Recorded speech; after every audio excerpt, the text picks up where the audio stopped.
Good morning, good evening, good afternoon, everyone. My name is Michael. I'm the Dead Aussie Gamer, and these are my wonderful fellow performers, storytellers, and the like. And today we are gathered once again to set sail across the astral sea for today's episode of Flight of the Northwest, a Spelljammer 5th edition adventure, which of course is run by our illustrious dungeon master and dear friend, Ryan from Roll for Initiative. Good morning, Ryan. Hey, illustrious. Are you telling me I'm shiny? I should have powdered. Yeah, very shiny. Shiny. No. Also, very quickly, thank you to everyone who is donating bits and subbing, and holy hell, there's like this big wall of stuff that has just erupted on my channel face.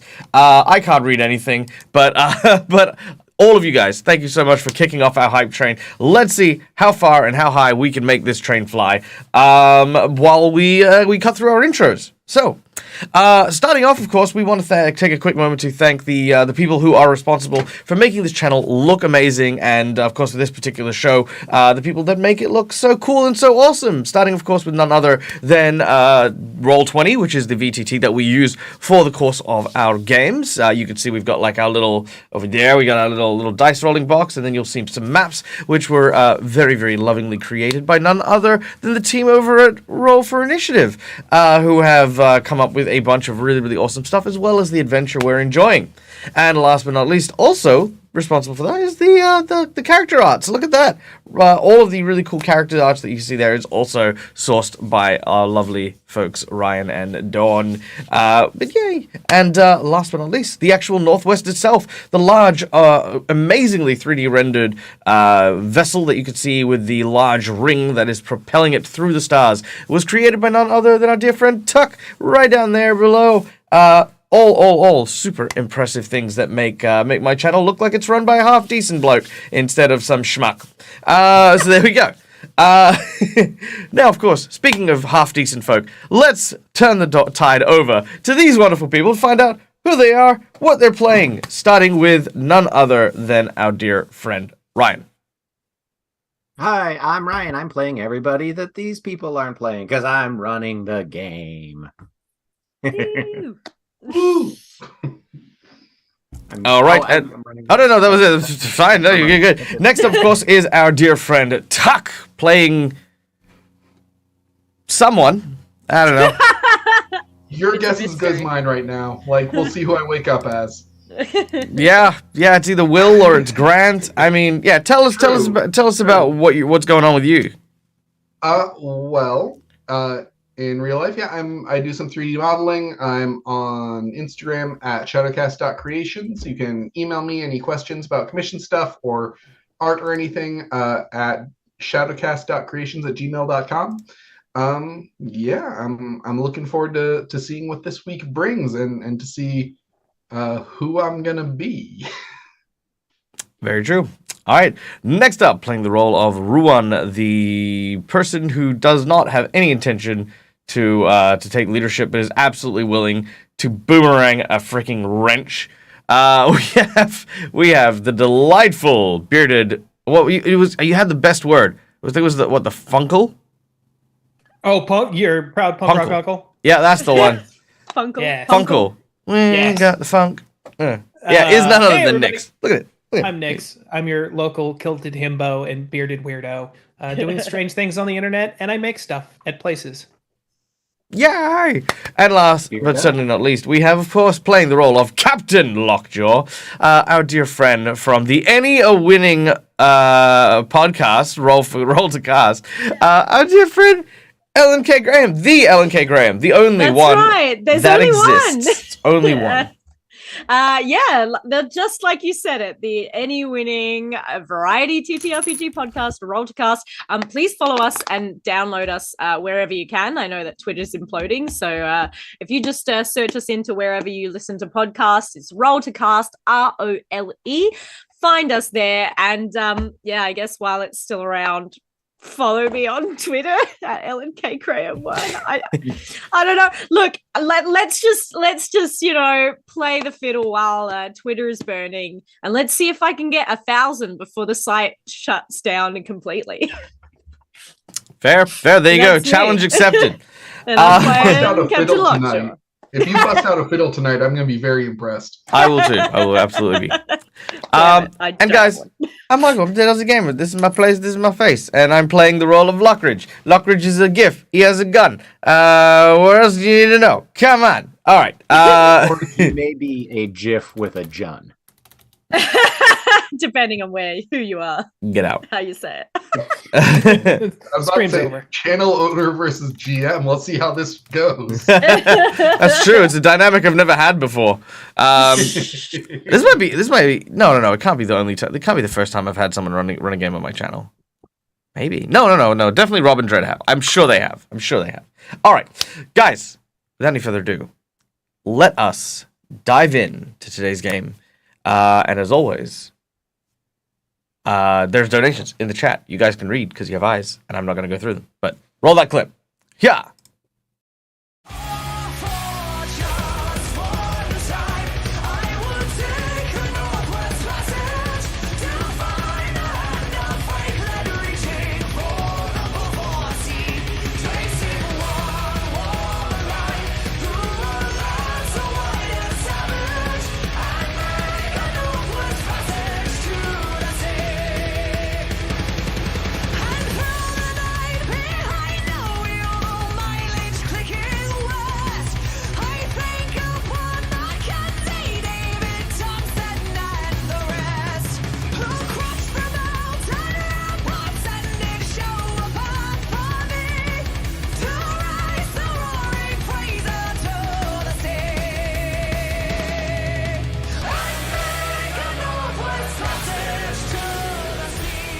Play the fiddle or the violin, and I don't.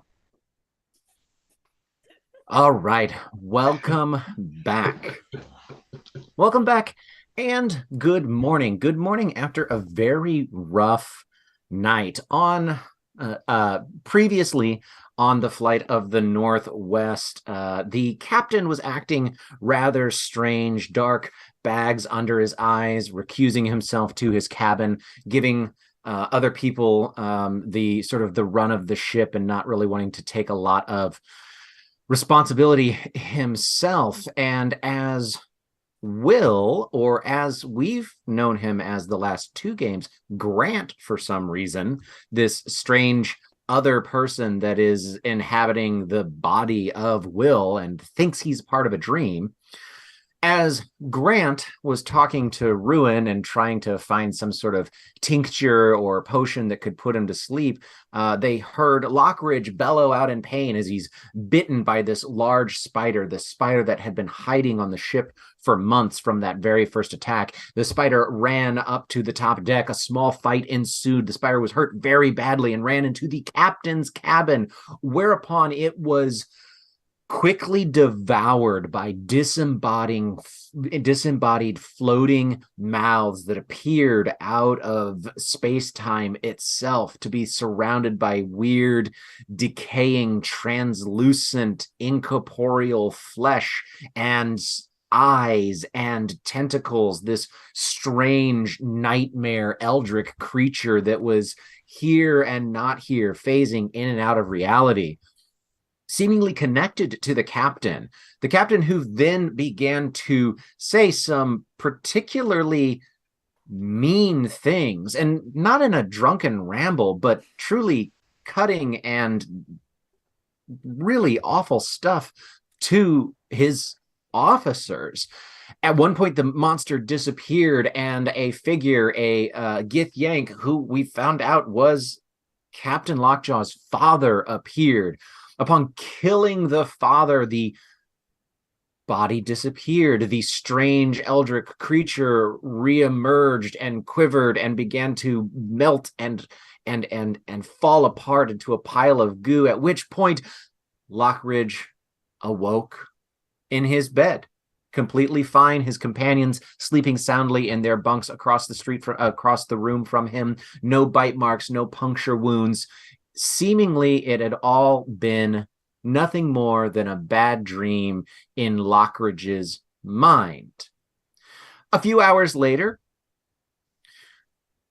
We are back on. We are a few hours later is where this episode picks up. Breakfast is being cooked. The normal hustle and bustle of the ship is going on. Let's see who is attuned to the ship and the spell jamming helm today. I'm going to roll a d6, and we'll say on a 1 and 2, it will be. No, we won't do that because there's no reason that Grant would have done so. So, for the sake of the ease, we will say that Captain Lockridge, Captain Lockjaw, you come out of your captain's chambers. You attune to the helm and you wander downstairs. You find the rest of the officers sitting around one table and a few handful of other crew members sitting there. All of you had strange dreams last night, but have not had a chance to discuss or bring that up yet. But we'll go ahead and open this scene up with Lockridge standing there, sitting at the table. You've got I would say probably Lana knows to give you 2 large plates of food. You have just been asked casually that you look a little bit tired and asked how your night was. How would you like to respond to that? It depends on who asked me. Someone who, we'll see. We'll say it was. We'll say it was the captain. Oi! Checking in with his XO. Lockridge, you're looking mighty red around the eyes. Didn't sleep much, did you? That is an understatement, Captain. I mean, you know me. I love my sleep. It's deep and it's long, just how I like it. But I'm afraid, I'm afraid you've hit the nail on the head on that one. I could not sleep well. I feel like there's something that bit my leg, and then I had the strangest dream where your dad was a Gith Yankee. He comes in, he pulls out a gun, he shoots you in a couple of times. I tried to give him the old suplex, and he pushes me off with his long rapier, right? For stabbing and things like that. And then there's this giant, tentacle worm lover that had you wrapped in like an erotic embrace on your bed. And I tried to give you some privacy, but Will and Ruin, right? They wanted to join in. They just jumped straight into that whole thing. It's a very bizarre dream. I think I need therapy, but for now, I just enjoy my double breakfast. And as Lockridge describes the dream, while you all may have interpreted your version of the dream slightly differently, he has described the same nightmare that everyone at the table had, a nightmare of Gith Yankee and the captain being shot to death, finding out that it was the father. Details may vary, but it seems like Lockridge has described the same nightmare that all 4 of you had. That ship don't fly right. So you were there in my dream. Everyone was in the same dream. Was everyone at this table Lana? Did you... Oh, this voice is losing me today. Oh, Lana! What were your dreams like last night? And hopefully they were just of other very attractive spider people. No. Lana replies, my dream is the same dream as all of my kind. We only ever dream of the great Lilith. But she did it in her actual accent. She says, well, now all of my kind have the exact same dream. It's just sort of a part of being what we are. And that is, of course, that we dream of the matron of all spiders, Lilith. Okay. Would you like some more sausage, Captain? Yes, please. Yes. Links or patties? What? Links or patties? Yes. All right. And for your toast, you have choice of white, wheat, sourdough, or raisin. Oh.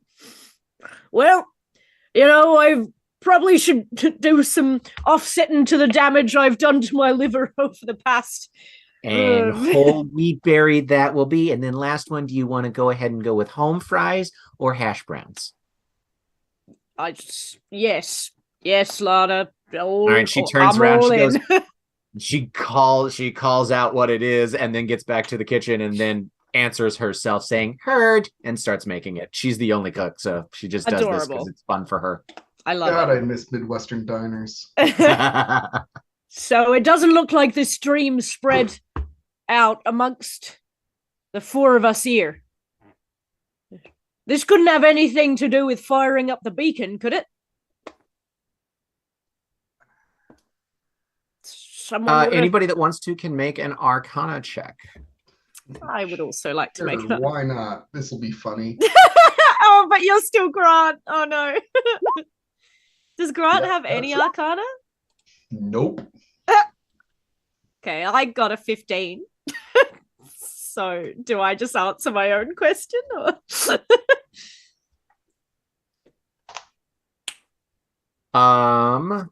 You did get the highest. You did get the highest. So like well, sometimes saying it out loud helps you jog your memory. As nobody sort of answers you,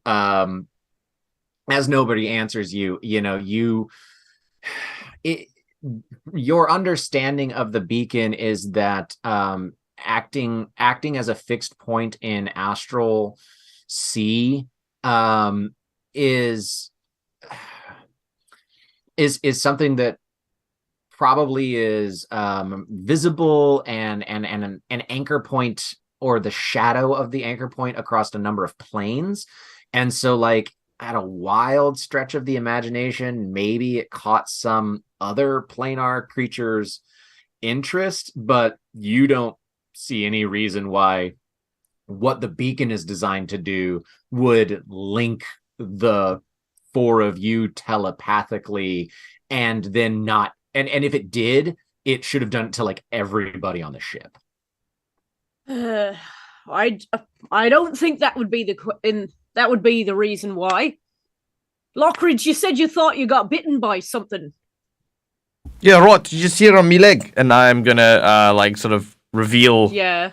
Like, you know, just kind of like the da da da da da da da. Yeah. That's a mighty lot of leg. Yeah, as Lockridge. Thank you. My mom gave it to me. As Lockridge pulls his pants leg up, it is absolutely horrifying. He's not bit or anything. It's just horrifying. Oh yeah, fair enough. He's got Okay. ankles. He's not shaved in a long while. No moisturizer either. Oh. Yes, my. Lockridge is a little ashy. You're last I checked, a Gith's skin is not scaly. I don't know where this Shouldn't episode be. is going. You need to, Lana, can we get some butter or some sort of grease for this man's leg? It's disgusting. I'm gonna slap my leg and just like cause like the muscle and the fat to like roll, like kind of almost like, you know, like that Homer Simpson like and just bounces back and forth. Well, that's fine, but there shouldn't be that amount of skin coming off it. That's disgusting. It's only because I went on that Craig Jennings diet, right? Okay, and I just lost a lot of weight, and that means that you just got a lot of loose, flappy skin, right? Watch what I can do with this. I can make little parachute pants. Oh, good. Oh, Lord. That is hilarious, but there's no bite that I can see. Shared the same nightmare. You are now. Well, you weren't bit by anything. I can't think of any particular reason. Is there any other kind of magic mumbo jumbo happening around here? Well, you know, I'm inspired to think about this a lot more. In fact, everyone, very quickly, hold hands with me, because we're all going to get inspiration as we just got the donation. I feel like some entity out there in the great space has given us all inspiration, right? Yes. And I just want to take a moment. I feel it. Yes, you feel it. All right. I do. I think that maybe we have all been working too hard. I mean, really, when we stop and think about it, we nearly starved to death, right, on the first leg of this journey.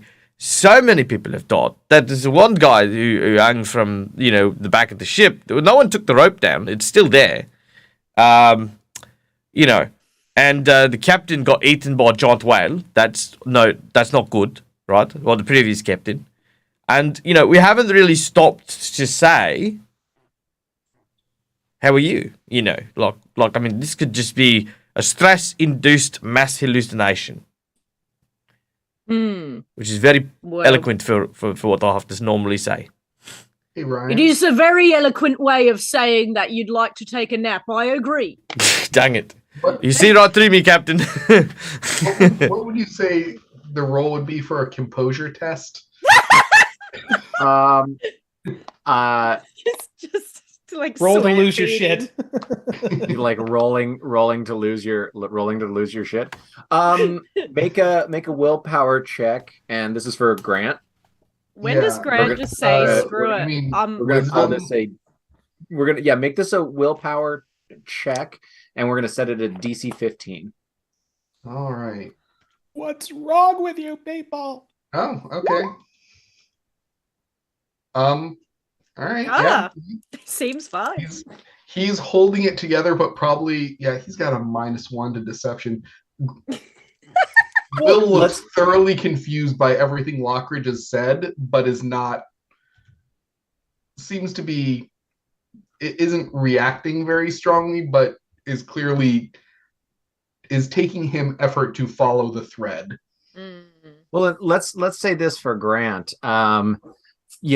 This is Grant is a person who responds very well under pressure. You've faced battle before. You've spent a lot of times being overwhelmed by foes in nature, and while you've been very confused the last little more than 24 hours, now you're hearing like how bad things have been, and there's almost a comfort in that of like, you know what, I can deal with bad. I don't have to be confused. I can deal with whatever bad thing is in front of me. Okay, cool. Lockjaw, as you kind of are if you guys are chatting and letting humor sort of diffuse the very weird situation that's going on, you can't help but replay some of the things that you said to the other three, these very deep-seated fears and mistrusts. Some of them maybe you do really feel, some of them you are embarrassed or ashamed, or that they're not fair. But I mean, you can't help but replay those things that you said sort of over and over and over again. And at least from your perspective, it seems like whatever happened last night, you were the focal point of it, and you're not sure why, and you're not sure what to do with that information. Well, speaking of, checking in with each other, I would like to let the water pass on this one and reveal the bedrock. I said some unkind things to all of you.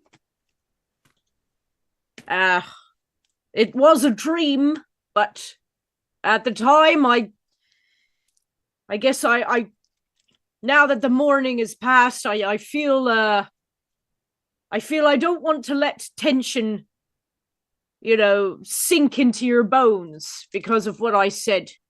The truth is, sometimes there is a hint of truth in all of those nasty things. But I was always told that you think the nasty thing first, and then what you choose to think second is what really makes you up as a person. I have doubts sometimes, but truly, you are my fellows on this ship, and I choose to trust you, despite any weak sort of doubt that wriggles in the corner of my brain. Am I understood? Yeah, I understand.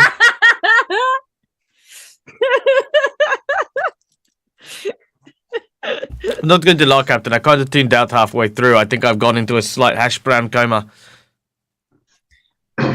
Excellent. Well, I'm going to take that to mean that we can let bygones be bygones. But maybe I need to practice some more kindness onto my crew. All right.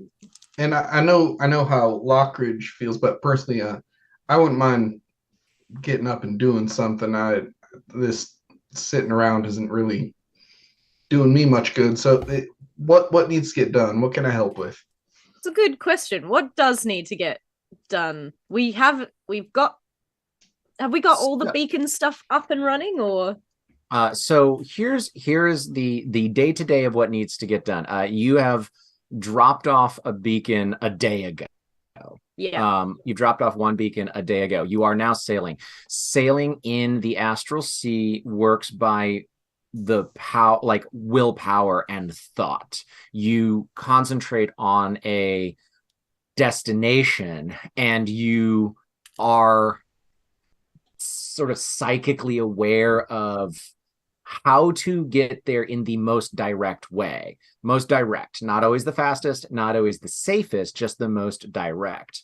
However, so the person that is attuned to the spell jamming helm is the one that guides the ship. However, the ship in and of itself almost has a group zeitgeist. When the entirety of the ship, all of the crew together, when you are all morale is good and things are working smoothly, then you travel where you need to be traveling. As morale slips, or as dissent grows, or as members of the crew faction off and start to make little cliques, the willpower to head in the right way will let you start to drift and veer off course. So it's like headwinds or tides and currents on a terrestrial sea. So with that being said, there are a number of jobs that need to be done around the boat every single day. But then that has to be balanced with morale boosting things that need to be done every single day. And as the officers, each one of you can sort of choose what you want to head up that day. If more people head up morale boosting things, then you make better speed, but the ship starts to fall in disrepair. If more shipboard things start to happen, the ship is in ship shape, but you may start to drift. And if it's split evenly, then there's kind of no change from the day before. How is morale looking on the ship? Morale today. I'm just thinking about everything Lockridge said. Like, it's been rough. It has been rough, but things have not been bad as of late for the entirety of the ship. So let's go ahead and have a group insight check. Okay. We're gonna make this a group thing and see how well we do overall. Ooh. Can I also say that along with this inside check, Lockridge is like, he's very much trying to keep up like brevity and stuff like that. But those who notice that his leg just constantly keeps tapping, like, you know, like kind of almost like those kind of like war shakes. Like these are like, he's trying to like, you know, be like, hey, we need to, you know, pick up the mood because of like, you know, all this stuff that might be weighing on people. But meanwhile, he's kind of like just trying to keep his stuff together, and that's kind of like kind of like remnants of his old wartime behaviors. So let's go ahead and say this. We'll say that Lockjaw and Grant you actually both pick up on that. Lockjaw, you pick up on it just from knowing Lockridge for a while. Grant, you recognize sort of PTSD from other people you've known in your from other fighters. From other fighters. Ruin, you're too busy plotting your takeover for captaincy to notice it, of course, as you do every day. Ruin for captain. Hashtag. Those are actually every single one of you passed on that, and one of you passed like twice on it, so that's really good. The ship is in oddly good spirits. The dropping off of the beacon really boosted spirits. Balwin has really been working hard and has kind of quickly fallen back into the favor of the crew. And like when people sort of bust his chops about siding with Tig against you, Lockjaw, he kind of like, it's sort of self-depreciating humor. Like he takes it, and he takes it in stride, and that kind of thing. Tig keeps to herself and does her work, and it seems like she's trying to honor very much that she doesn't necessarily care as much what happens to her, but she cares what happens more to Balwin. So the spirits are high on the ship. That being said, there are boards that are, creaky and haven't been taken care of. There are sections of the top deck where tar and everything like that is accumulating. Like the ship in and of itself is falling a little bit behind where it should be taken care of every single day. And that can have its own problems. That can start to have its own problems later. Yeah. Well, look, we have to get our house in order. We have to make sure that this ship is treated like our home. All right? And the nastiness we can put behind us by celebrating where we live, how we work, and how we work together. So who's with me in giving this place a little polish and love? All right, I'm good for that. I'm pretty handy with a hammer, so just tell me what needs to get done. I can do that. Are you now? Yes. Does that seem odd to me?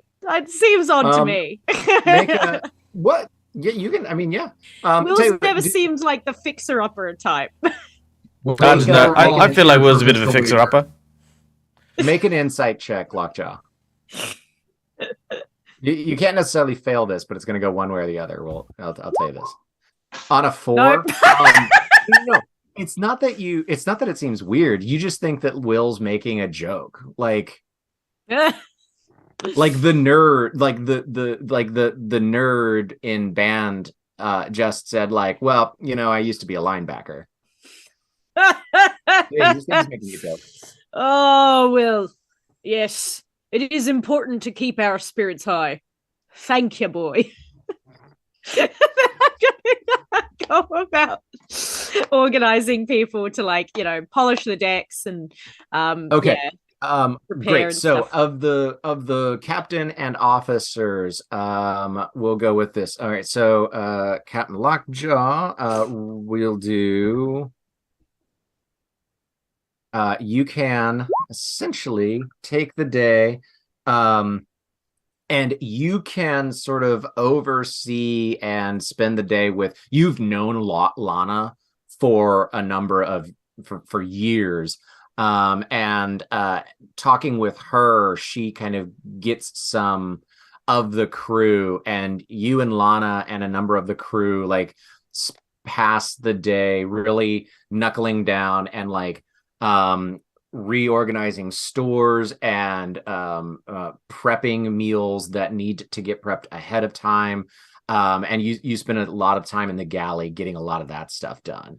And I'm just going to go up this line here. Ruin, do you want to work on, are you going to focus on morale-based things, or do you want to focus on ship maintenance-based things?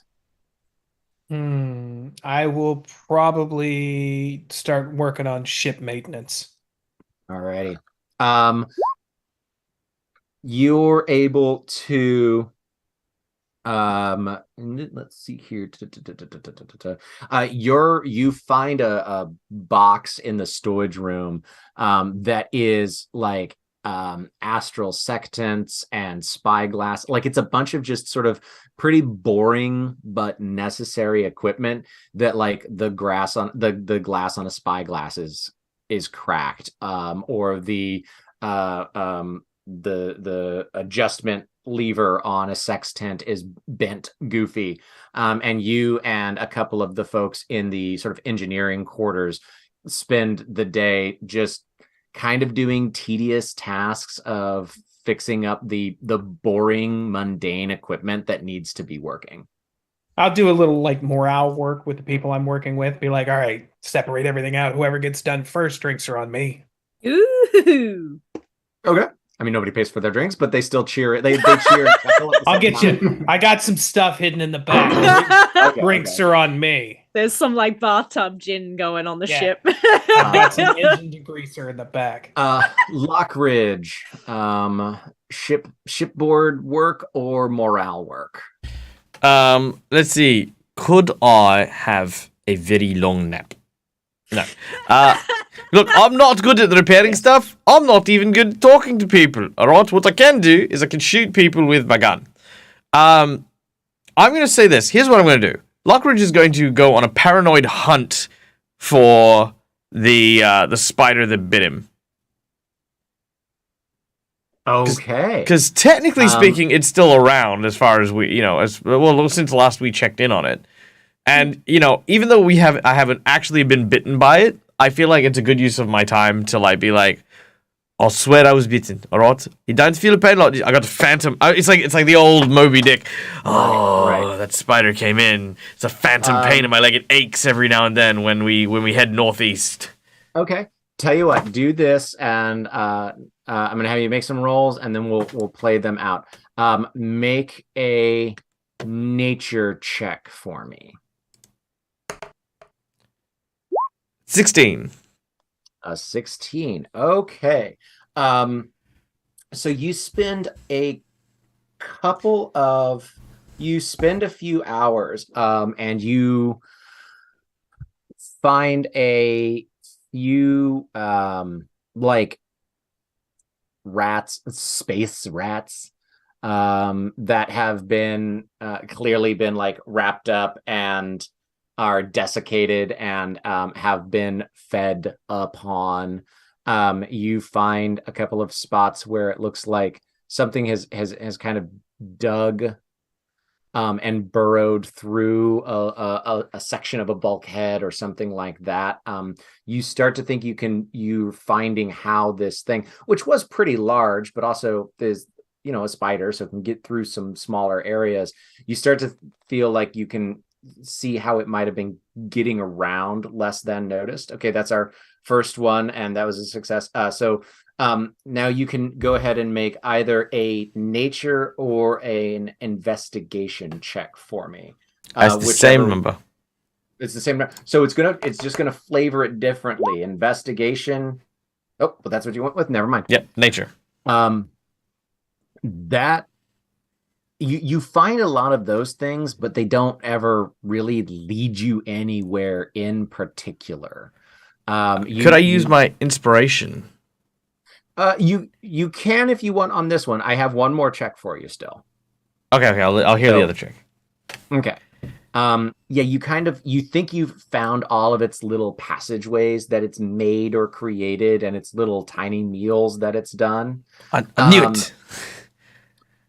So this third one can still be nature or investigation before you choose. So nature is more of trying to track this actual animal. Investigation will get some results on you, like talking to some of the crew members instead of necessarily tracking the creature. Oh no, we're going to go with nature because I want the crew to think I'm mental, right? Like, Just hunting spiders. yeah, just on all fours, like licking dead rats and just being like, "He went this way." On a bug hunt. All right, roll that nature check. All right, that's a 10. All right. Well, I was gonna say I want to use my in inspiration. That's the thing. That's the word. You're dead in the middle of it, so you can roll. You can use that inspiration if you want. That's all right. I'll take it. It's a 10. Yeah, right on the 10. Yeah. You find the exoskeleton like shed of it. That's no good. But you've not found, and so like, okay, if it's shedding, that means it's growing, but anything bigger than what it was. I mean, this thing was the size of like a German Shepherd already. Yeah. Anything bigger than that, because the spider can't turn invisible. It can just sort of phase hop. And you haven't found it on the ship. And if something this big was on the ship, you would have found it. It is a creature of the astral. It is a creature of the astral sea. It can live. Like, it could have just jumped off of the ship and still be alive. No, it's not jumped off, or I know this is hunting grounds now. We're all in danger. This creature is just large and hiding from us. I need to start widening my perimeter search and check to make sure. Yep. Blockridge has gone down a hole here. Yeah, that takes you the day. So yeah, Grant, people kind of break off and do their things. You can see people going around the ship doing their work. You know that either doing work on the ship or doing work to keep the spirits up of the crew are sort of what your options are. Those are the two big camps. What does Grant decide to try to do? I'll serve just as a first attack. I guess he looks over to the Drider that makes him very uncomfortable, but everyone seems to be cool with. So, all right, excuse me. The food stores. Is there anything that is starting to go bad, needs to get used soon? Anything like that? I might be able to help with that. Yeah, Lana and there's some crew members and the captain kind of pops by every once in a while to do that. Yeah, there's like a small like pony keg size barrel that has, as they've found things that have gone bad or started to spoil, that's just about full.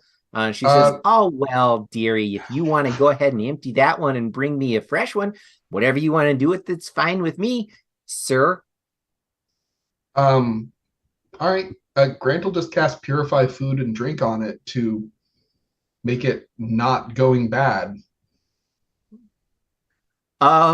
Interesting. So about half of what's in, so you cast that, and like there's definitely like some apples that had just started to spoil, that are now fine, and she's just kind of like, oh well, just wonders and surprises. I didn't know you had that. That's something that you'd think that, and well, that's so great. And she starts to picking it out. But then there's also like a half-eaten chunk of ham that's like, it's not like it's rotten anymore, but it's still like half-eaten. She's like, well, maybe some of this can go ahead and still just stay in there.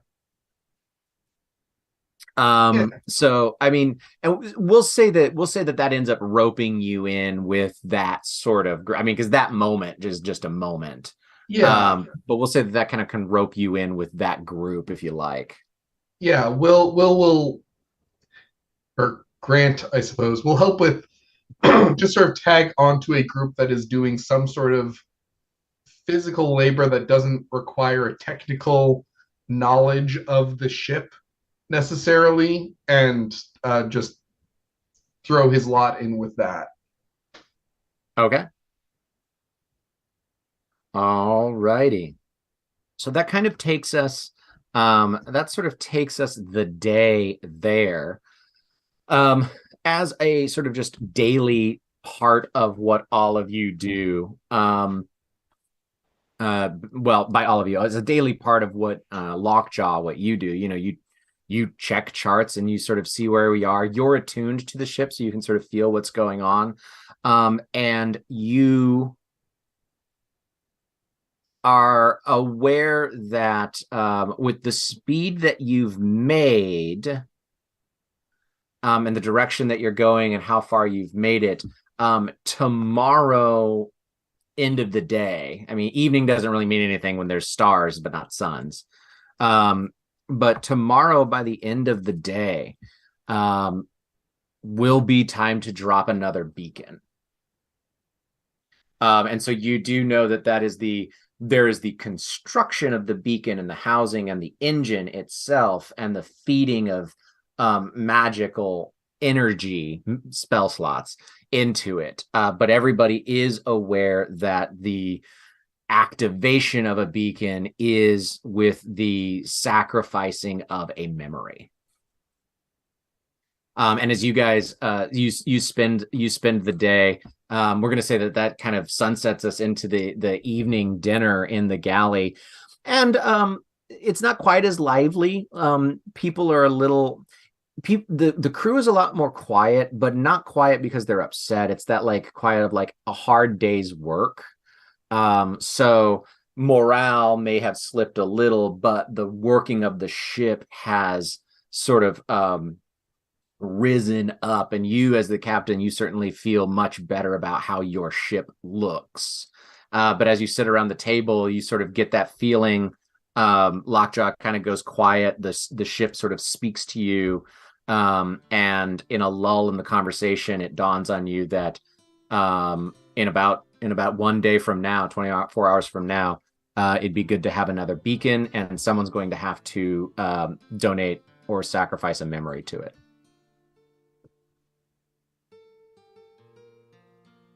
Oh, muted. Sorry. Well, I reckon that's gonna be me. We're gonna be dropping a beacon coming up. We're gonna need it. Everyone trying to get by in these seas is gonna need it too. And well, my head's full of enough rubbish that probably lightening the load would do us all a bit of good.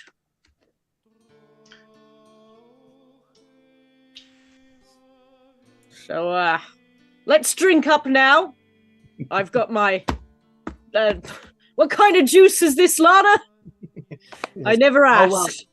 Oh, well, that's a lavender grapefruit. We had some grapefruits that were gonna go bad, but good old Mr. Willow there, Officer Willow there, was able to save that. So I thought, why not? It's sort of like a sangria. Love your work. But a virgin sangria, and you hear, it's not gonna be virgin after I'm done with it. Blah, blah, blah, blah, blah. Are you gonna fuck the juice? Wait, what? Yeah. I guess so. It's just. Yes, you are now. Make a Constitution check, I guess. Everyone, raise your glasses. We've done a tremendous job today, and this ship is not just holding together. It's a damn nice home that we get to rest our heads in. So let's cheers it. Hey. Cheers! Hey! The North World! And the Captain Lockjaw! And then he's like, right, and they like punch the guy. Yes, I forgot we had that crewmate called Ryan. That one. There's always one. All right, cool. Yeah, that kind of gets us to the next day. I mean, we're really just sort of sailing here, so that goes back to the order. There it is. I'll go in the reverse order there. Grant, does Grant want to find stuff around the ship, or find help the ship, or help the people? on this second So day. Grant has another stretch of going to sleep and then waking up and is still on this ship. Yep, you. Okay, one This is second. your third. I'm gonna make Third another day. computer check really quick. Okay. You tell me. I don't even know the number. You tell me what happens when you wake up in the morning, I guess. Oh, that's a 7. Grant is actively freaking out at this point because this is day 3 in this dream, which is like actually. So he goes to sleep. Does he dream and then wake up? I mean, it's one of those things. Like I think a lot of us, it's that like you're so tired, you go to bed and you close your eyes, and then you wake up, and you're like, oh, like I clearly got sleep. You feel perfectly rested, but it's like I just closed my eyes, and now it's the morning. All right. So let's do it. Let's do it this way. Here's how we'll do that. First, choose if we want to do ship stuff or people stuff. We'll find out what it is that you do off of my chart. And we're going to say that it fails. And you tell me why and how it fails based off of Grant's sort of freaking out for the day. So which camp do we want to go, ship or people? I think that with Grant freaking out, the last thing that he wants is to be around a lot of people who are calling him Will and like treating him like he's in charge and shit like that. So I think that what he probably does is he goes to ship stuff. Okay. All of the basic shit got done yesterday. And so he tackles something that is beyond his knowledge base. Perfect. And just completely boffs it. So you find in the galley there's a little like you don't know if it's like it looks like a root cellar door, and you open it up and it's loud, and there's like a rudder chain and it leads down into storage, and like you have to crouch to move around down there. It's absolutely perfect for you to hide from everybody. And we're gonna say that you spend 8 hours and you compose you're just like, well, I guess that's what I do with my day. Grant, the only thing Grant can think to do is like you try seeing everything's organized. You find a sheaf of paper and like a writing pen, and you're just like, well, ships sing songs, and you try to write a sea shanty. Amazing. And it is not good. Mm-mm. Okay. Lockridge, ship or people? Ship. Alrighty. Oh, actually, we've done ship. Let's try the peep. No, let's go ship. I really love this idea that that Lockridge is kind of losing his mind. Okay. You are going to patch every single one of those little hidey holes and throughways and passages that you have that you found the other day. Because of the narrative, and it's not a roll to punish a narrative. The narrative is amazing, so I want to roll for it. Make a dexterity check for me, please.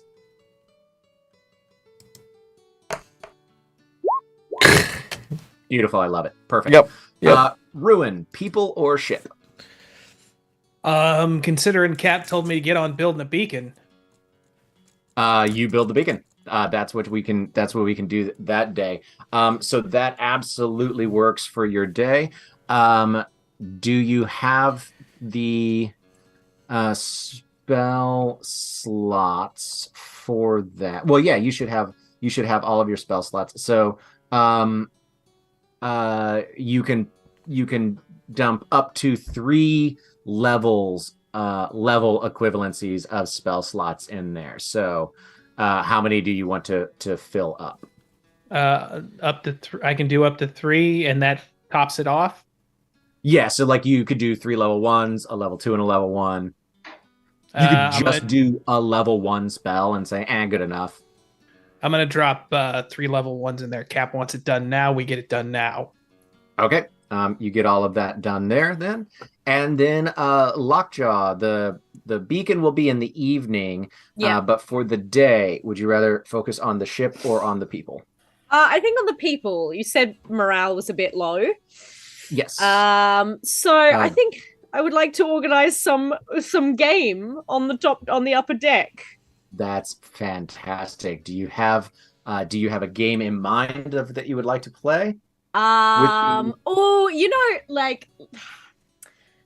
I need some long rods of bamboo or wood, and like I need people essentially clapping together, and the idea is like, as they clap together on the ground, you have to kind of like hop in and out of them, creating some sort of like little dance. I don't know if anyone's ever done this. Okay. I think it's very Indonesian, where they have these like essentially bamboo rods that you kind of clap together and people have to dance in them, or your ankles get like it's like a more dangerous version of jump rope.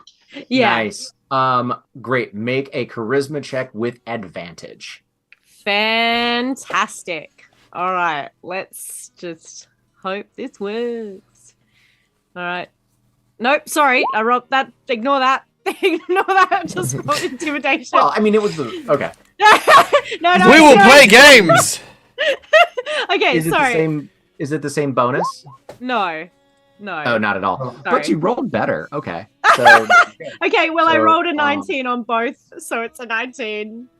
Yeah, absolutely.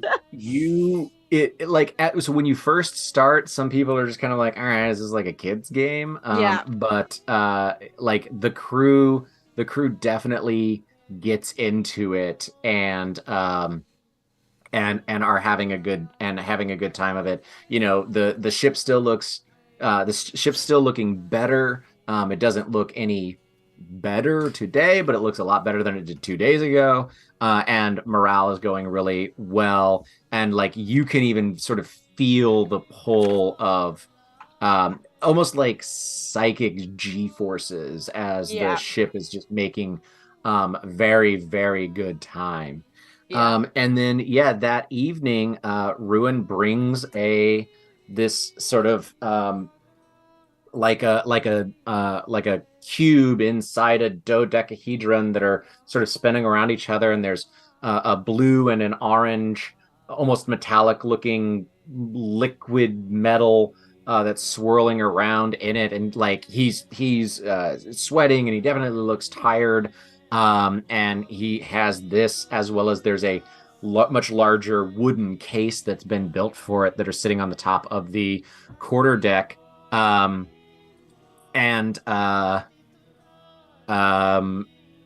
There's a little like stool that gets placed down in front of it, and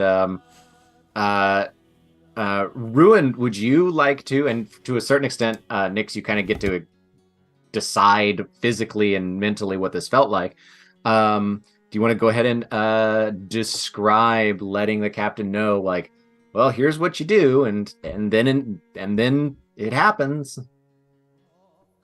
Yeah, just you just kind of let the beacon do what it does.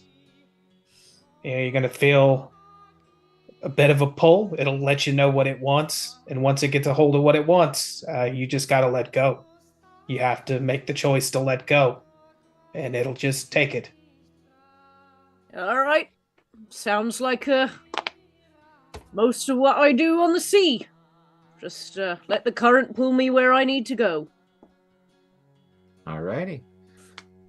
So you sit, and Aaron kind of gets the vibe that this is a little bit of a private event. But you sit on the quarterdeck, and you've got this. It's about this big.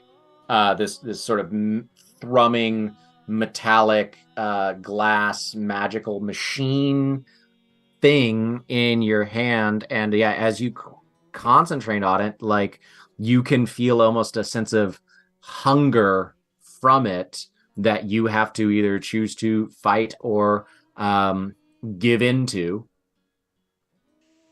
Well, I'm not gonna fight this one. All right.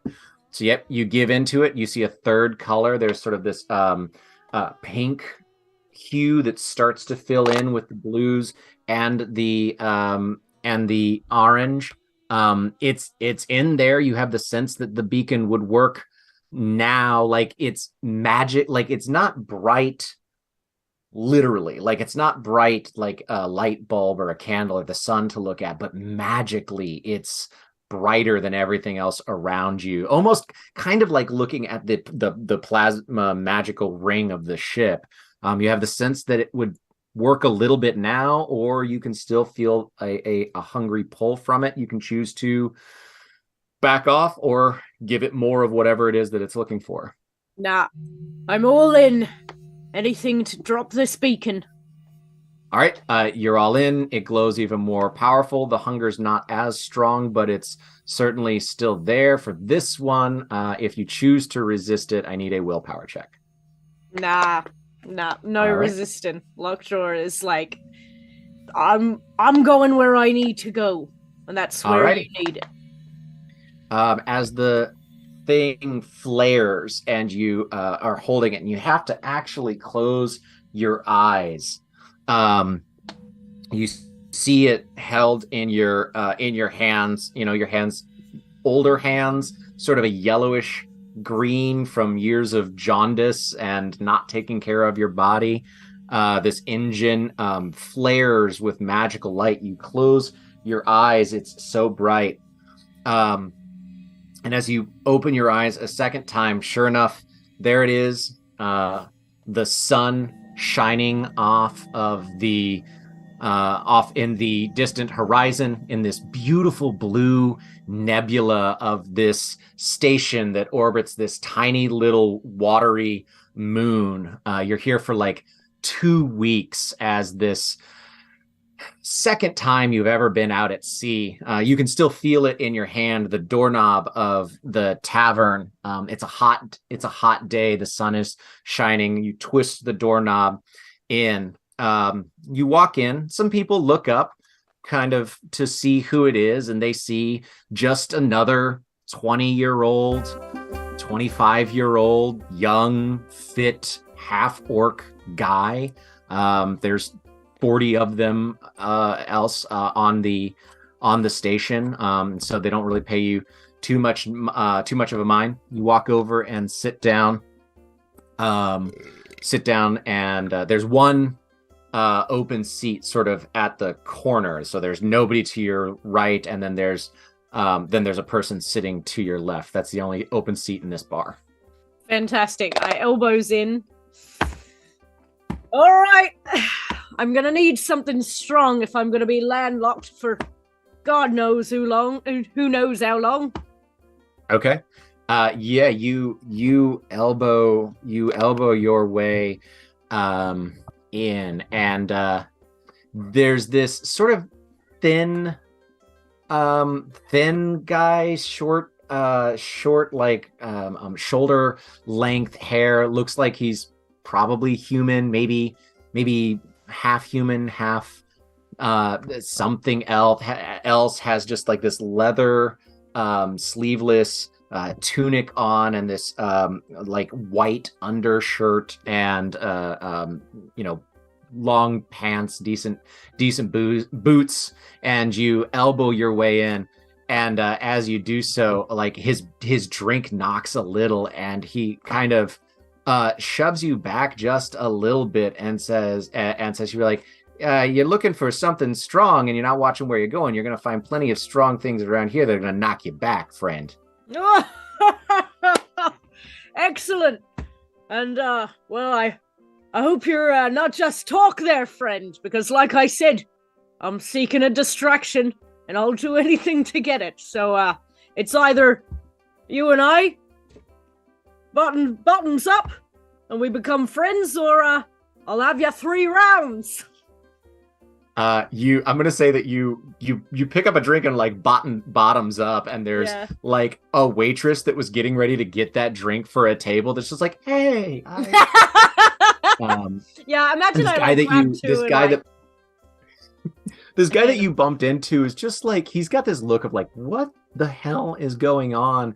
And he kind of like shrugs and raises his glass and is kind of like, yeah, well, we're not friends yet, friends, so Adita will do just fine. But he like cheerses your glass. Ah, Adita, huh? That's quite a name. Where you come from? And where you going? And why is your name Cotton Eye Joy? No, sorry. I need you to roll initiative. No.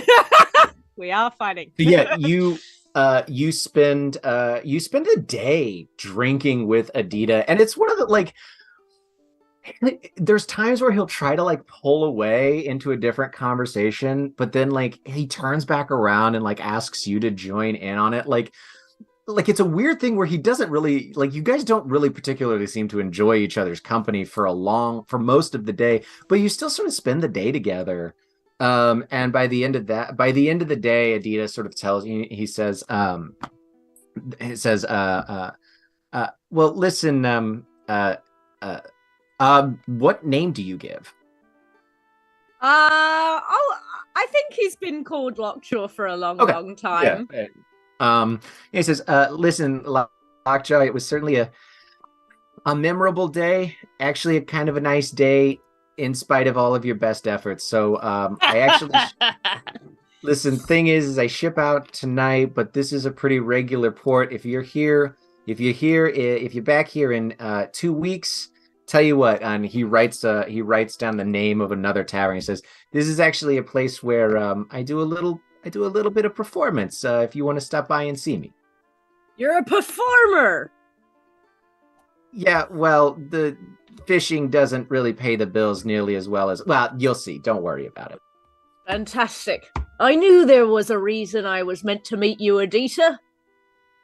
And he kind of like slips it in the inside of his kind of very shaggy shirt. Yeah. And Adita sort of claps you on the shoulder and says, you know what? I knew there was a reason too. And he leaves. About an hour later, the bartender does bring you your bill. All of your drinks and his food are on yours. I like this one. So 2 weeks go by. Does Lockjaw make the effort to get to the other bar? Absolutely, yeah. I think he's this is a younger Lockjaw, much more full of. I mean, Lockjaw's pretty exuberant anyway, but it's without that harsher edge, right? And yeah, he's just kind of like, he's going stir crazy, not being in between jobs and being on the land. So nice. So yeah, so 2 weeks goes by. You've got some jobs between there and here, but you make sure to grab a ship that brings you back here to this port, and you find the name of this bar, and you can hear this bar from a block away. It's this 2-story thing. You walk in and there's this stage that's built up front, and there's these magical fairy fire lights that light up the stage. There's a guy standing on stage, and people are like laughing and clapping, but also booing and throwing things because it's hard to explain it. Like, he's not a sorcerer. He's not a wizard. But he's like making things appear and disappear, and he's making it look like stuff, but he's not using real magic. It's almost like you would have to guess like a sleight of hand type thing. Yeah. And so there's people that are laughing, but then you kind of quickly can tell that like the people that are booing are like throwing little cantrips at him. They're actual wizards. And this guy is pretending to do magic, and it's not real magic. Yeah. And so you're there, you look around, you don't see Adita anywhere. And about 20 minutes goes by and the thing ends, and like the lights in the place go really low. And there's these sort of dark pink and dark purple fairy fire lights that hit the stage, and this giant metal ring lowers from the ceiling, and there is this svelte, thin woman, very athletic, has sort of short shoulder length hair tied into a bun, has like clothing that's made out of like silk scarves, and she does this amazing like dance routine in this metal ring, and it's very acrobatic, and she like throws her silk scarves off as she's doing it, and so it's a little risque, and people are clapping and cheering and all of that. And by the time she's done, she just has like one silk scarf across her top, and a very small pair of silk like drawers that she's wearing, and people are throwing flowers and money and cheering, and she waves as she's sort of sitting beautifully in the ring as it raises back up into the rafters. And everybody goes wild for that one. After that, there's another act of this guy, this sort of overly bombastic, very rotund guy that's singing like opera songs. And as you're watching that, Oh yeah. the thin dancer woman comes out. She's dressed, looks very nice, low, like a black jacket that stays tastefully in place, but no shirt on underneath. And black pants. People are handing her, drinks and all that kind of stuff. And she beelines it straight next to you and leans at the bar. And the bartender turns around and says, that was a great show, Adita. What'll you have? And this woman, who now looks incredibly familiar, but also different, kind of looks at you and winks and orders the two of you drinks. And so you are now seeing a very different side of Adita than the kind of pissed off guy that you first met, and says like, well, I said that I was a bit of a performer. Maybe you can see why it pays better than fishing. I can see that, but I will also remind you, you do owe me a few drinks, so I hope you're going to be staying in long tonight. Well, I suppose, seeing how the rest of the evening goes, we'll see if either one of us is staying in long tonight. And we will... If that's a drinking challenge, we'll or if that's fade another to kind black of challenge. on that one. Months go by, and Adita, they are this like amazing person, and Adita will, show up, and she's easily one of the guys and can drink with everybody and box, and sometimes, and she's this beautiful dancer, this person who seamlessly is whatever they need to be. And months go by, you go out, they go out on ships, and you always tend to meet back up. But this is home for Adita, and there's a night where you come to the bar where she performs, and after the performance, during the performance, she sees you, and like the rest of the performance isn't nearly as good as they normally are, and when they come out, they make eye contact with you. But they don't stop by your table, and they head straight to the bar and start having a drink with some other sailor guy that's at the bar. I'm gonna like approach, but I think Lockjaw's gonna keep a curious distance. I'm not gonna step in and be like, you making eyes at my person. Right. I think more just like sussing out what's going on here. So as you get close enough to sort of see what's going on, not necessarily eavesdropping, you're maybe like 10, 15 feet away, and Adita like makes eye contact with you, clearly sees you, and then like very loudly to this other person that's at the bar, asks, so what is it that you do? And he says, oh, you see, I'm on the ship the Lion's Head, and no, it's absolutely fantastic. We've got a really energetic new guy who knows what he's going to do as captain. And they stop him and just say, oh, you're one of those sailors that never knows how to put down roots and leaves their family wondering where they are. Sorry, not interested. And the last line of sorry, not interested, they speak over that guy's shoulder loudly to you 15 feet away, and walks past you like they're going back to the green room. All right, you don't need to use a crowd to have a conversation with me, Adita. I'm right here. Yeah, they sort of spin around and say, oh, well, you're right here. What a wonderful change of events. I always meet you where you need to be. When I come back, I'm always in this tavern waiting for you. Yeah, when you come back, you're in the tavern waiting for me. But where am I for all the rest of the time where you're not here? I'm in this tavern, or I'm in the other tavern waiting for you. Weeks at a time, months at a time.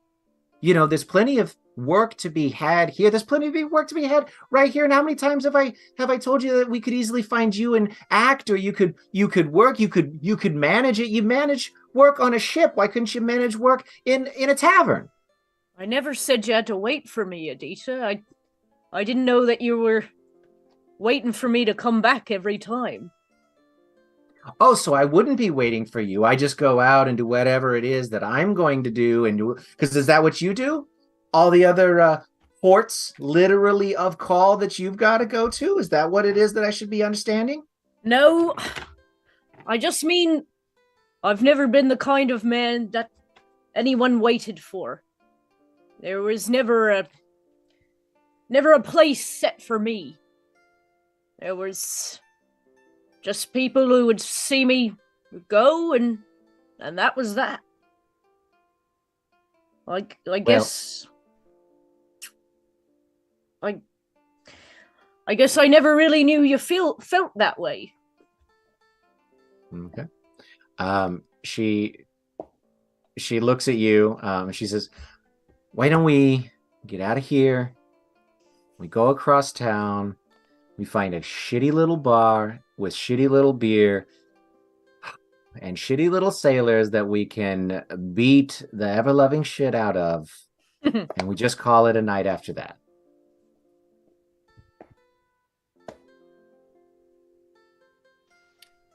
Let's do that. So you guys do that.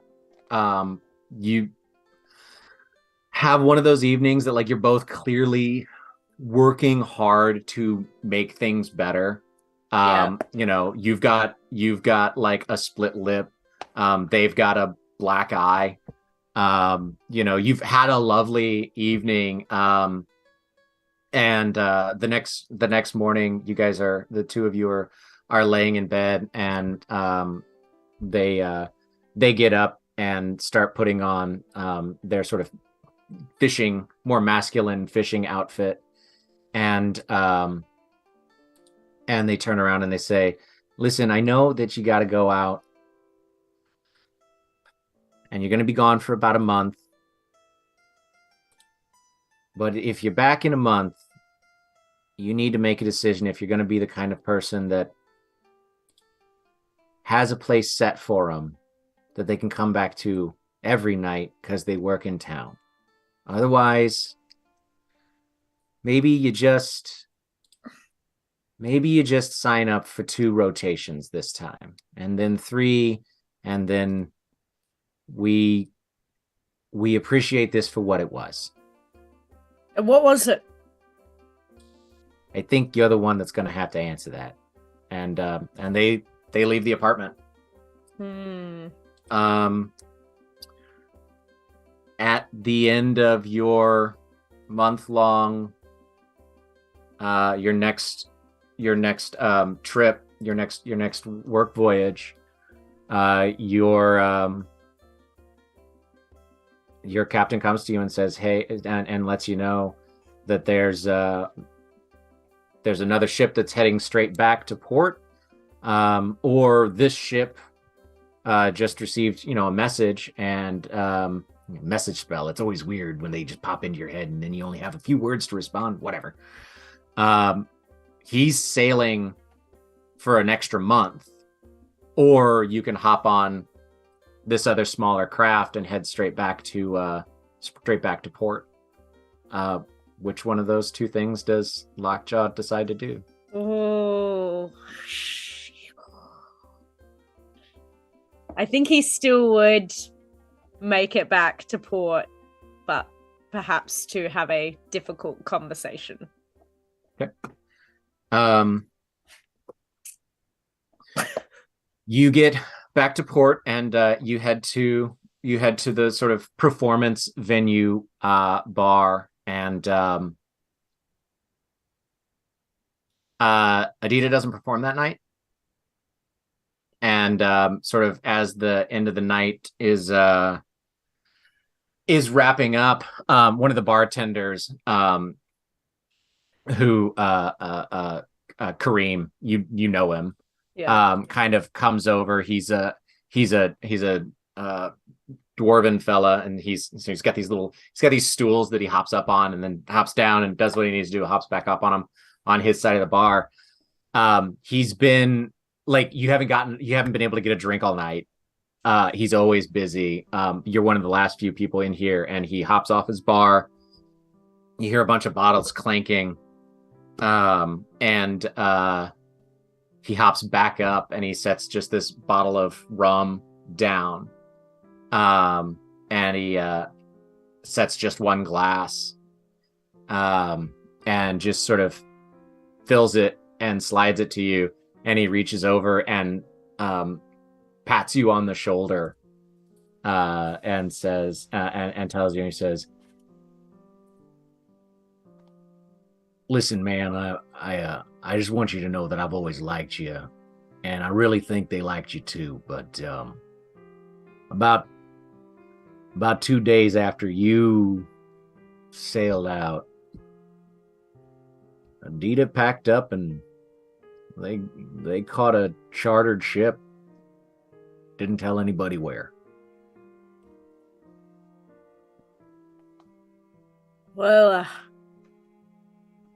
ain't that bloody right? The one time I'm back in time, and now they're off, going to see the world. Truthfully, I'm sure I'll be sore about it in the morning, but I can't blame them. There's only 2 things I ever really thought were beautiful in this life.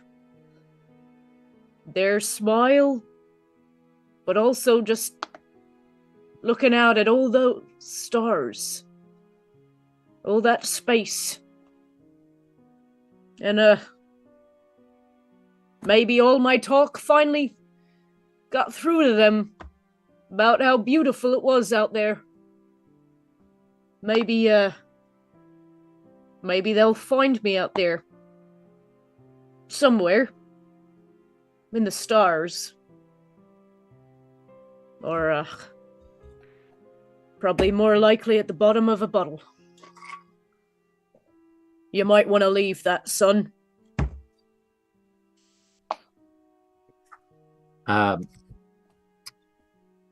Is Adita sort of the main catalyst for Lockjaw's drinking as a young man? I think it was always there, but Right. when it no longer became social after them. Okay. It used to be, that was a sailor's thing, pass the time. It was to be Right. merry and jolly. But after that night, it kind of wore away some of those harder feelings. Yeah. When he would think about them for too long. Yeah. Okay. Sure. As you sit on the quarter deck, your memories of let's do this. Your memories of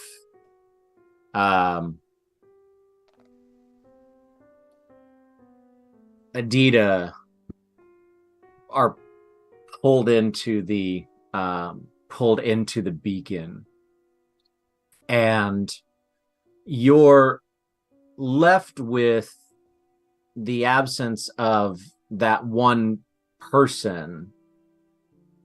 And Lockjaw may have had other people similar to that in his life, but the memories of Adita and the time that you spent together are gone. But also that need, that compulsion, that unconscious compulsion to have that drink anytime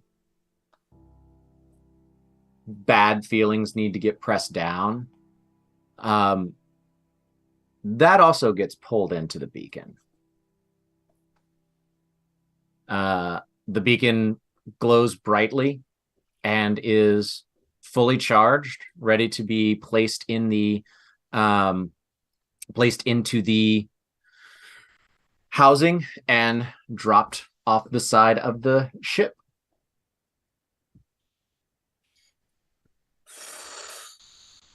Well, I certainly feel lighter. Mm-hmm. Yeah, and you don't know what it is that you lost, but you do know that that's how the beacon works. So you know something's gone, but you feel different. I feel not different. Better, not worse, but different. Would there be like some degree of melancholy, perhaps? I think that's completely up to you. Yeah. I think that your first, if not only, true love being gone is going to change a person. Yeah. But you can decide how it ends up affecting Lockjaw. That's completely up to you. I think, yeah. I think there's definitely like some sort of melancholy, just in the first like kind of hour afterwards. Sure. Just to kind of like the idea that you're missing something, but you're not sure what, that there's a lack of something, or that there's some loss, some invisible grief, but you just can't put your finger on it, kind of thing. Yeah, absolutely makes sense. It is that evening passes by without really much more of ado about anything. You guys do notice when you were at dinner earlier, there are about like 4 missing stools around the tables, and as you look around the ship, it almost becomes a game of like, where's Waldo? You see the stool seats have been like haphazardly nailed to cover and patch these holes that were in the bulkheads. And that is what Lockridge, he desperately was finding wood, and you broke a bunch of stools apart to make that happen. So yeah, there's actually now like a couple of people that kind of just have to stand and eat their dinner. Brilliant.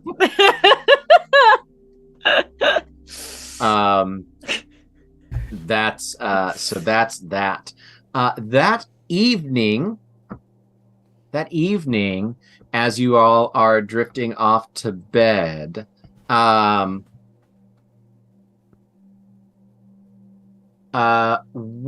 Grant, as you're just about to drift off to sleep, in your head, you hear, "So, have you been enjoying your little playing pretend at a sailor's life, Mr. Castleman?" Grant, who probably spent like who spent most of the day making an awful sea shanty and probably like having a good cry in the bowels of the ship. Um, uh, and he recognizes the same voice that said something a couple nights ago. Yes. Yes.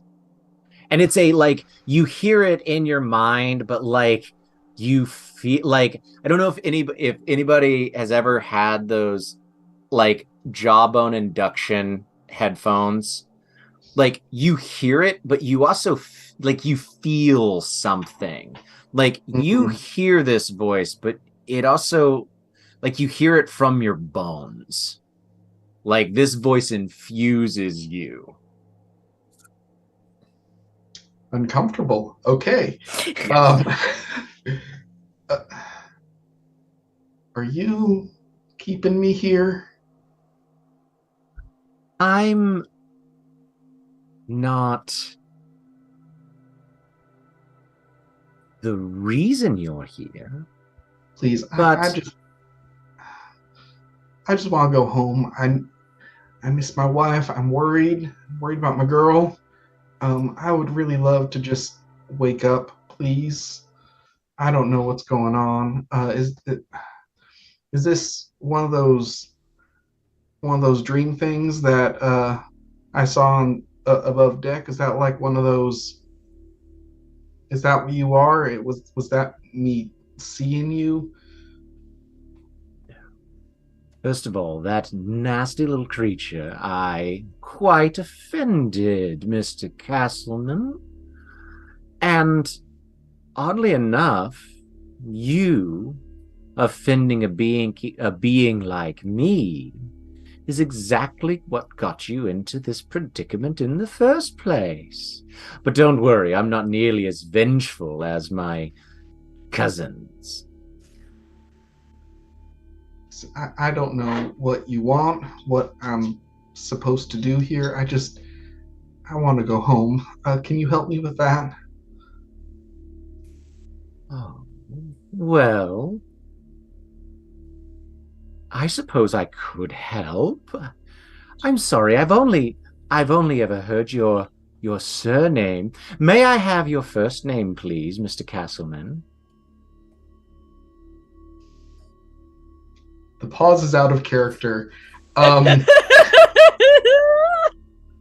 Oh, I wouldn't do it, but you do I you. Will wouldn't do it, but I think that Grant is way past the point of desperation to be thinking clearly Poor sweet crab. to pick up on anything like that. Grant, Good night, Grant. but You fall asleep? What? What? What's it I mean? love making characters I know are awful for my. I love making characters I know are awful for my characters. Like, no, yeah, no, he's All right. panicked and emotionally fucked enough to not think that. Absolutely. I completely understand. What a trooper! I absolutely enjoyed it. All right, so the next day rolls around. Captain Lockjaw, you wake up. You feel fantastic. You certainly feel there's this weird longing, this searching for something, and you've always had this desire to see what's out there in the stars, and this desire to like die among the stars, but it feels different. I mean, it's certainly there still. That hasn't changed, but there's something else out there for you, and you feel wonderful. There's a cup of. There are two things on your table. You walk by your captain's table and you bump it a little bit, and some of the books fall over, and you see two things on it. One, there's a cup of coffee. Right. That spills a little bit. You would guess that Lana probably had it brought up here or whatever. And then hiding behind one of the books is a little glass flask of whiskey that had been hidden back there. You don't necessarily remember it being there, but there's two things in front of you now. There's a hot cup of coffee and there's a half full glass hip flask of whiskey. Which one of those two does Lockjaw feel compelled to pick up first thing in the morning? This morning, of all mornings. Oh, well, that reminds me. I think he's gonna clasp at his neck. He's gonna like take off his medallion, which is the one that gives him healing from alcohol. I gotta find a good home for this one, because well, I don't know, but the coffee's been tasting better and better every morning. And he'll take the coffee, and he will pocket the whiskey, but like in the same pocket with the medallion, with the aim that he's hoping to bequeath it to someone, probably with low HP. There we go. Probably someone who almost keeps dying. And the coffee is lovely. It's a Tanzanian pea berry, ethically sourced. Wow. Yeah, you have that. The ship. Do you want to focus on the ship or focus on the people today? Look, I probably should focus on the ship, but I'm gonna be self-indulgent, and I think again he's gonna he's got that yearning, maybe for more interpersonal connections. So I think he's gonna have some sea shanties. He's gonna organize some more, revelry. Because today's a good day for celebrating and being close to the people around you. And just for love. God damn it. There's not enough of it in this harsh world. Yeah. So you're down below deck. You guys are all at breakfast at mess and all of that kind of stuff. And yeah, you're like, today's a day for celebrating. Yeah. Woo! And for the ship. Woo! And for love. Yeah. As soon as that reaction comes out, Lockridge stands up and sort of looks at the crowd, like not like getting into it, and he says, "All right, you heard the captain. All right, what the world needs now is love, sweet love. Okay, you cheer right now. Half rations. Yep, no, they cheer. They do. Yeah, you better. All right, I got you, captain. Don't worry."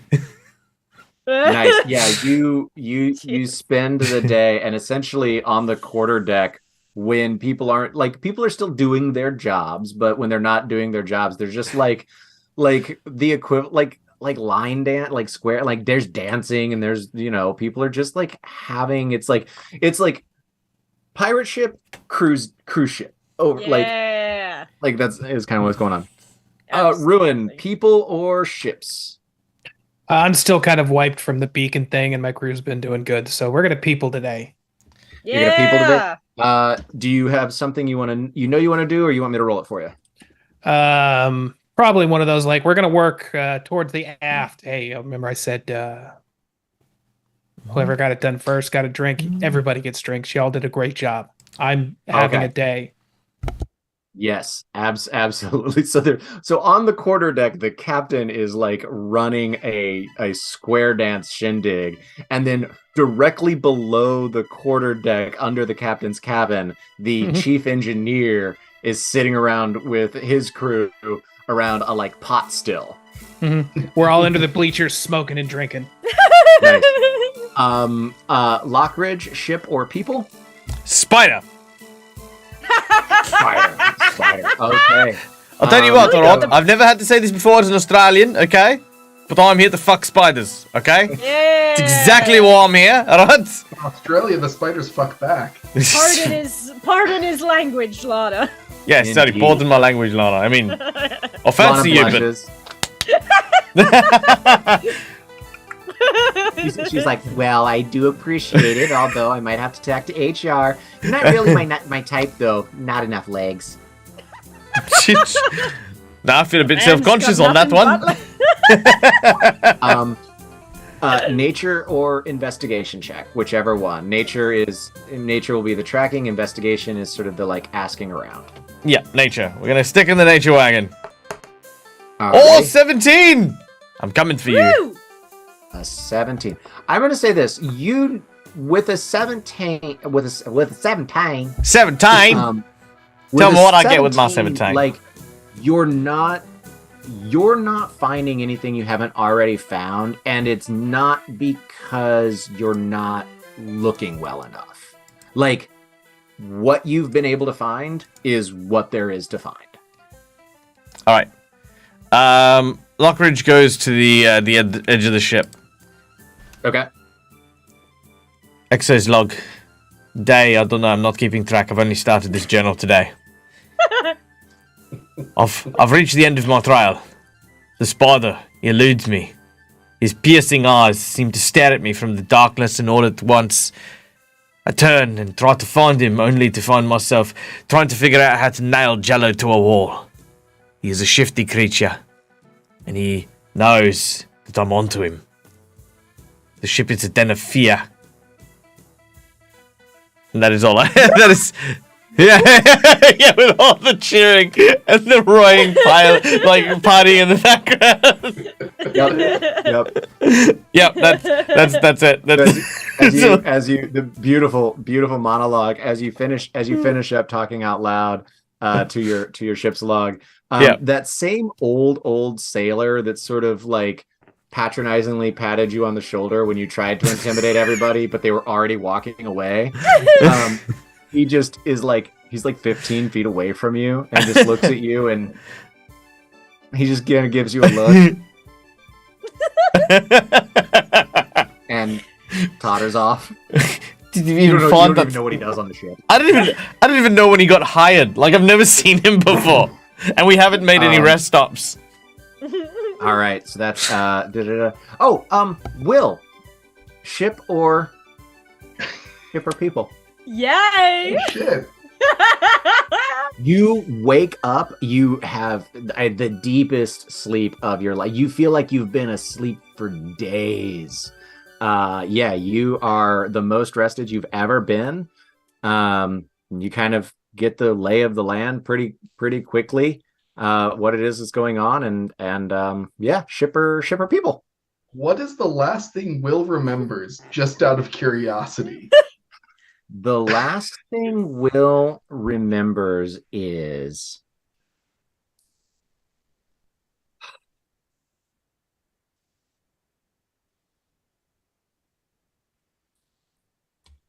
boy, audience. I mean, you said the last thing- beacon? Phoenix Path might know more than I do. It was when the before beacon was the first completed. beacon. It was right before the first beacon. Yeah, because the knowledge from a past self that triggered it was on an Arcana check of how the beacon would work, I think. Yeah, you remember. So yeah, that's it. You remember working on that first beacon, and I'm gonna say that with how good the crew is feeling, sort of this very sort of like vibe that's on the ship. With the captain having just done one last night, we'll say that like you pick up over the hour of conversation on breakfast that like a second beacon got dropped last night, and as you sort of sit there, you're like, there's like just sort of a you've never been asleep that long. Actually, make an intelligence check.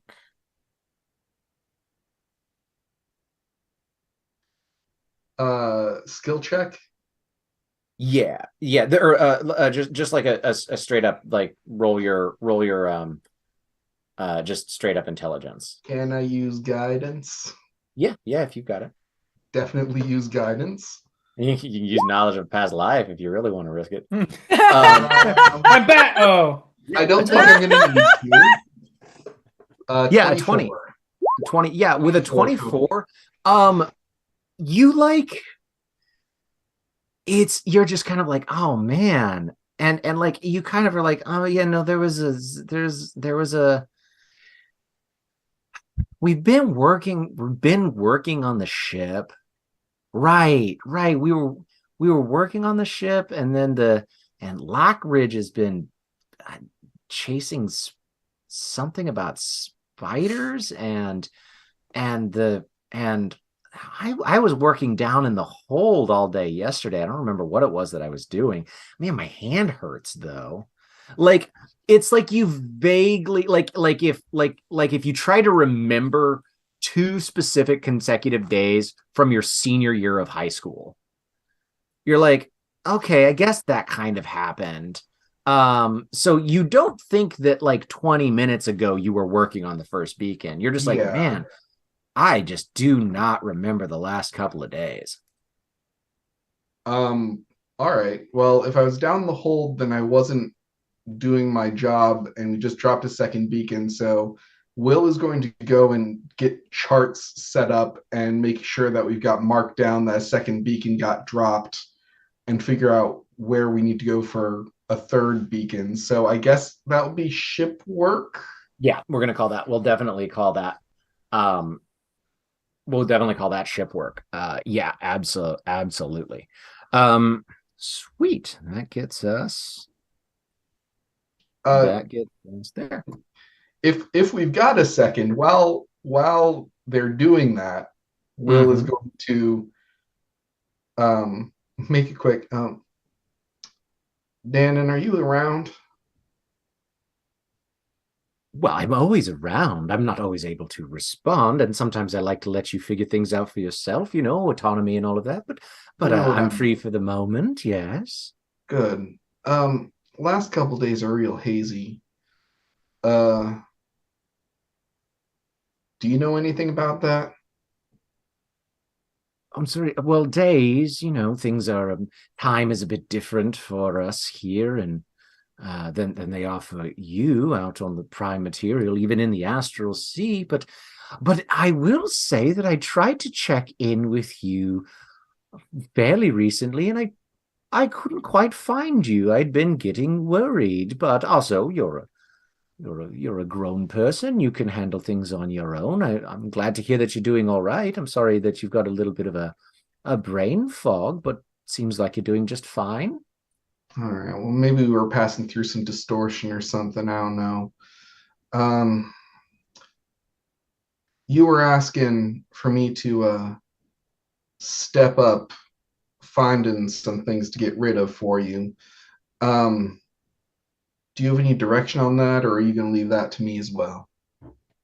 Well, I certainly do like to see your own sense of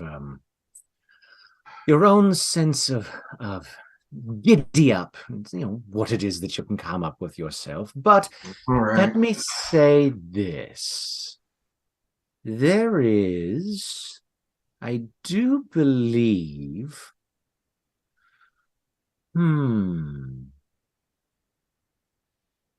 you never know what happens in the choices everyone makes, but I feel like you are headed a bit in the direction of some creatures that may have found themselves out upon your little astral sea that once belonged back here with all of us. And if you are to find a way of laying some sort of very strong magical presence around them, then I think it would make them much easier to find, and we can send some of our little game wardens to help clear that up. Of course, identifying them as such wouldn't be great. Perhaps it'd be best if you would just simply find ways of saying that they're just a strange sort of animal that exists only out in the vastness of the astral sea. Yeah, of course. And just drop a beacon near there, and y'all should be able to find it from there. Was that what you're calling those little spots of light? I think a beacon near there would be certainly good, unless there's you know what they say, there's always a bigger fish out there someplace, a great gargantuan creature to sort of feed upon them would be probably even easier to find than your little beacons. Yeah, well, hard pass. We ran into one of those. I'm not looking forward to replicating that experience, but thank you for your insight. I'll try and get that figured out for you. Well, I'm here as much as you need me. Well, maybe not as much as you need me, but always feel free to leave a message. Of course, appreciate it. As soon as that connection breaks, casting augury. Sure. What does that do? That's the one spell that Danon specifically is granting me. I get to ask a yes or no question about Okay. something that might be coming up. Do. Who do you ask the question of? Um, do I need Like, do I need to specify who I'm asking? well, like in general, like, are you asking Danon, or is this a No. meta spell? Like Tucker gets to ask me? Are you asking Uh, another deity, the once universe I itself? mean, no, that's the thing. Normally, it's a divine spell. I don't think it's normally actually on the warlock spell list, but you said that it was something that Danon was granting. But Right. uh, the question is pertains to Danon, so Will would rather not ask it to Danon if possible. 1 second while I pull it up.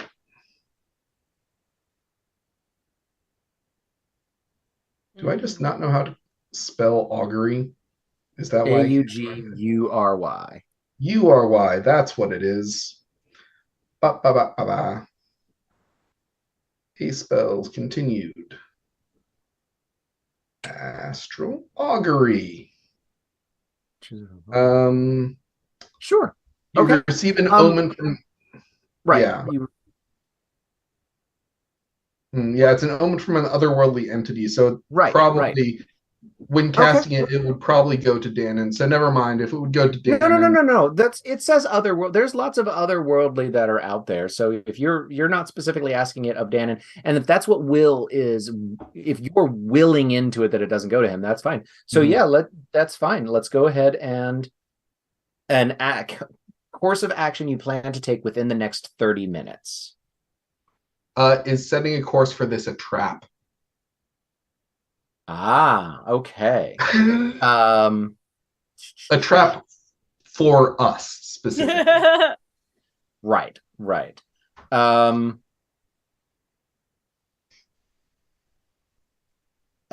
you cast the spell, and you want to know if the setting the course for this thing that Danon told you about, is that a trap to make something bad happen to you or the ship? Yes. That's what you want to know. Okay, so Yep. you cast this, and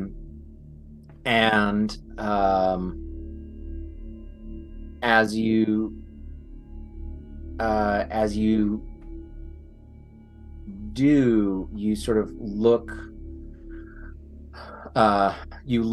off the you cast it, and you wander up to the deck of the ship, and there's this party going on the quarter deck, and Lockridge is muttering to himself, or to the boat, or to this old man that's kind of 20 feet away from him. You're not really sure what it is that's going on. And as you sort of gaze out and try to decide whether this is a trap, or not, and if you can trust Danon on it or anything like that, you see just the most beautiful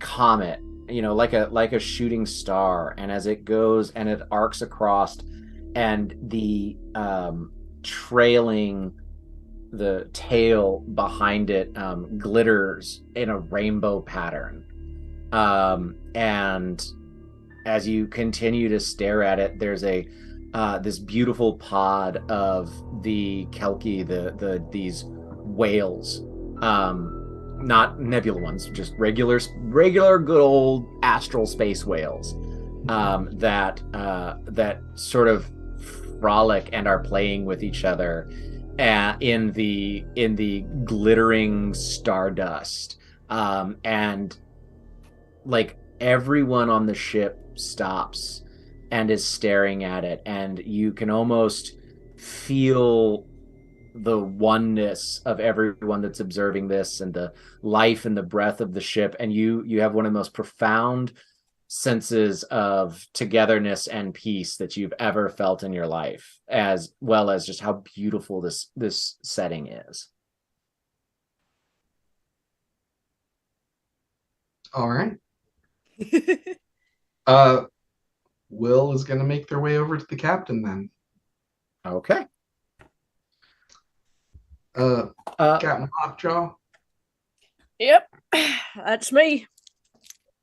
I've charted our next stop for the next beacon. Shouldn't be too far out. Excellent. Are you feeling all right, Will? Yeah, I'm feeling all right. Last couple days are a bit of a haze, so not sure if we were just passing through some sort of miasma in the astral sea or what. But yeah, as I said, felt like I was in a bit of a fog, but I'm feeling better now. But yeah, so if you need me to take the helm for the next couple days to make sure we get there, I'm happy to. That's probably wise if you know where we're going. And I'll hand over the reins, as it were, the helm. Yep. All right. Sure. Yeah, you Will, you attune yourself, and you slept great, so you can take sort of the rest of the watch, and you set that course. The morale of the ship is high, and you sort of can feel the ship list and shift and change direction slightly. Not exactly sure how long it's going to be till you get there, but you know that you're on the most direct path for it. And it's really just quite a lovely day. Will is back. Half of the crew has lost some things, but maybe started to find some things in themselves with all of that gone. The ship is happy with a apparently decidedly very good course laid in, and we'll see where that course takes us next week on our penultimate, our second to last episode of The Flight of the Northwest. Woo! Thank you so much. Oh my Thank you, everybody, for joining us this week. It was quite the episode. Lockjaw, wonderful stuff that we got to learn about them, about him and his past and all that kind of stuff. Thank you so much, all of the audience that was there. Really great to see all of you and the conversation that's going on. Thank you to all of them, wonderful players.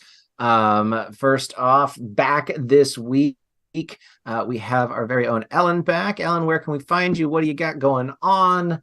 What you got?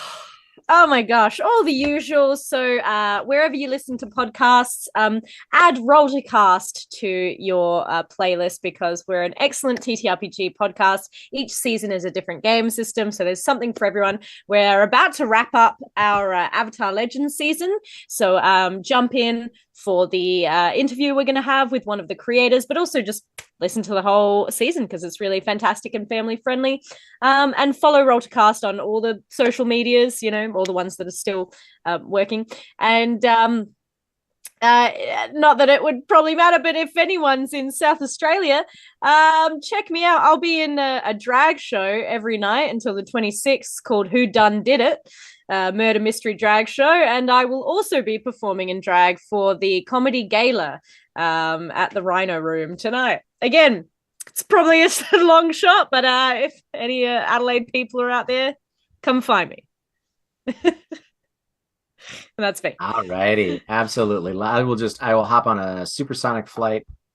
First Fantastic, thing. No worries. I'm sure you'll make it in time.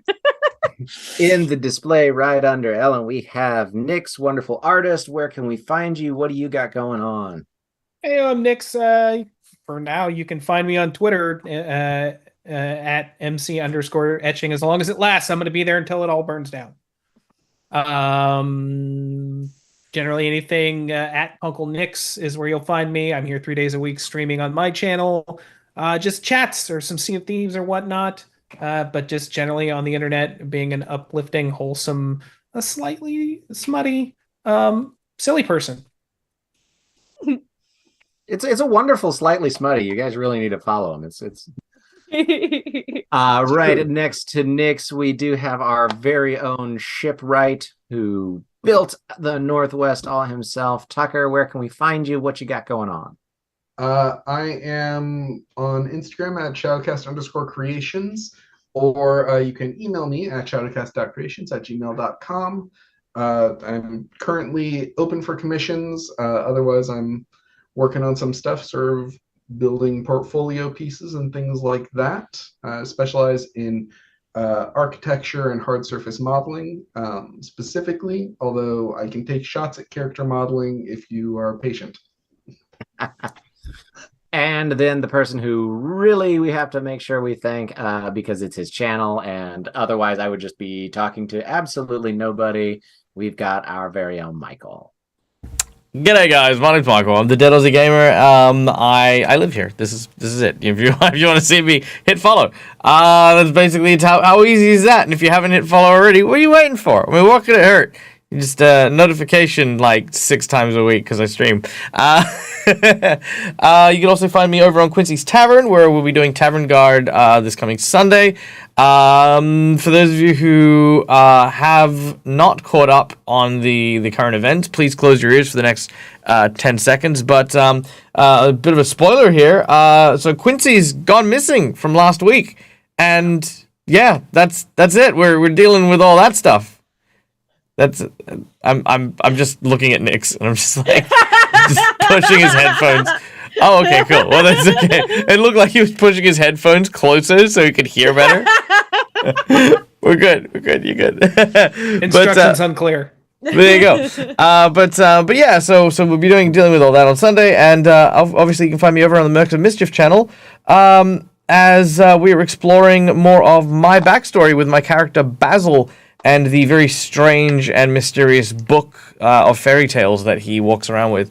So you can go check that out as well. And that's it. That's all my stuff. And of course, well, thanks again, everybody. Yes, and of course, we do send all of our love and all of our best to Dawn, and hope that she has a very, very speedy recovery. And another huge thank you to Ryan for facilitating such an amazing and wonderful game. Thank you so much.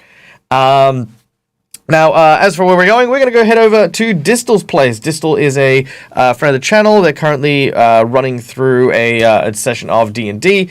This is a wonderful group of performers, so be sure to send all the love, give all the likes, give all the follows, stay wonderful, make a mess, and guys, till we meet again, as always, from us to you, game hard or die trying. Woo! Good night, folks.